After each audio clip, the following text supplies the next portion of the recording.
ചില കാലങ്ങൾ മൈത്രേനെ കേൾക്കുമ്പോൾ തോന്നും മൈത്രേൻ വലിയ വേദാന്തിയാണ്, ഒരു മഹാസംഭവമാണെന്ന് തോന്നും. ഇവനെ സൂക്ഷിക്കണം, ഇവൻ നമ്മളെ കുഴപ്പിക്കാനുള്ള പരിപാടി, ഇവനിതിൽ എന്തോ കൈയുണ്ട്. എന്നിട്ട് വേറെ ചില കാലങ്ങളിൽ ചിലത് കേൾക്കുമ്പോൾ തോന്നും മൈത്രേൻ മഹാബോറനാണെന്നും ഒരു പൊതുശല്യമാണെന്നും തോന്നും. വിളഞ്ഞ വിത്ത സൂക്ഷിക്കണേ. ശാക്തിക ചേരികൾ കൂടുതൽ ബലപ്പെടുന്ന കാലത്ത്, രാഷ്ട്രങ്ങൾ കൂടുതൽ ശക്തമാകുന്ന കാലത്ത് അതിർത്തികളില്ലാത്ത മഹാന വിശാലമായ സാമ്രാജ്യം ഒന്നും ഉണ്ടാവാൻ പോകുന്നില്ലെന്നും മൈത്രേൻ നന്നായി അറിയാം. അറിഞ്ഞൂടാ. അയ്യോ അങ്ങനെ പറഞ്ഞൂടാ, പിന്നെ ഞാൻ എന്തിനു വന്ന? തന്നെ പോലുള്ള വിഷയവിവരമില്ലാത്ത മാർക്ക് മാത്രമുള്ള നിലപാട്. അപ്പൊ താങ്കൾ ഇപ്പോൾ പ്രതീക്ഷിക്കുന്നു ഇന്ത്യയുടെ പാകിസ്ഥാനും അതിർത്തികൾ മായാൻ പോകുന്നു? ഇതെന്താ ഇന്ത്യയും പാകിസ്ഥാനും പോലെ അതിർത്തി വരെയൊക്കെ? അമേരിക്കയുടെ, കാനഡ, മെക്സിക്കോ അതിർത്തികൾ മായാൻ പോകുന്നു, വിശാലമായ സ്വർഗം ഉണ്ടാകാൻ പോകുന്നു താങ്കൾ വിശ്വസിക്കുന്നോ? ഞാൻ വിശ്വാസം ഒന്നുമുള്ള ആളല്ല, വിവരമുള്ള ആളാണ്.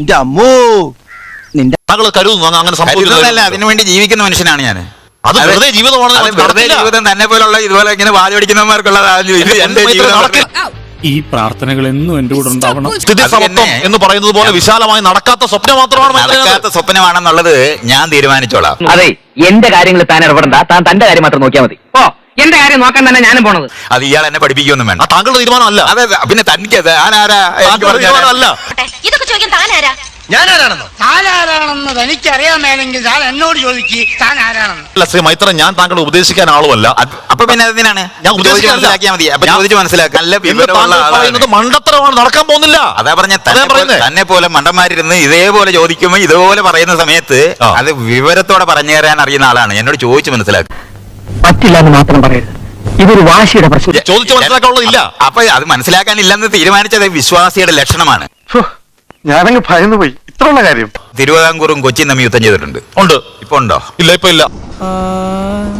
ഞാൻ ഇത്ര നേരം പൊട്ടന്റെ മുമ്പിൽ ശങ്കൂന്നിരുന്ന അതുകൊണ്ടൊന്നുമില്ല. അപ്പൊ അതുകൊണ്ട് ഇന്ത്യ ആ അതിർത്തി എവിടെ പോയി? ഒന്നാം ലോകമഹായുദ്ധവും രണ്ടാം ലോകമഹായുദ്ധവും ട്രെഞ്ച് വാർഫെയർ നടത്തിയ സ്ഥലമാണ് ആ യൂറോപ്യൻ യൂണിയൻ എന്ന് പറയുന്നത്.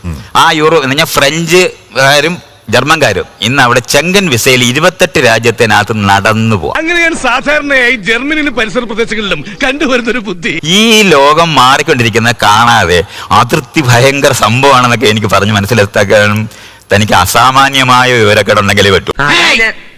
ചോദ്യം ചോദിക്കുന്ന ആളെ വിവരക്കേട് എന്നൊക്കെ പറയുന്നത് ചീപ്പ് ഷോട്ട് അല്ലേ? അത് വിട്ടേക്കോ. അങ്ങനെ ഇതൊരു നടക്കി പോണ ലക്ഷണില്ല. ഞാൻ ഇവന്റെ 2 വാങ്ങിച്ചിട്ടേ പോവുള്ളൂ. എന്തുകൊണ്ടാണ് ആണവായുധം പാകിസ്ഥാന് മേളിടാത്തെ? അത് സർവനാശം ഉണ്ടാകുന്നുള്ളൂ.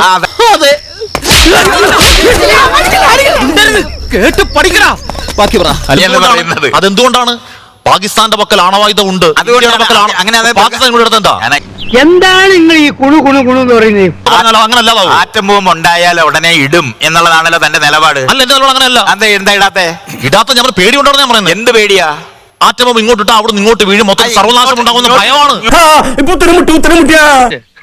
പൊട്ടന്റെ മുമ്പിൽ ശങ്കൂതണമാതിരി ഞാൻ ഈ കാര്യം പറയാൻ തുടങ്ങിയത് വർഷം കുറയായി.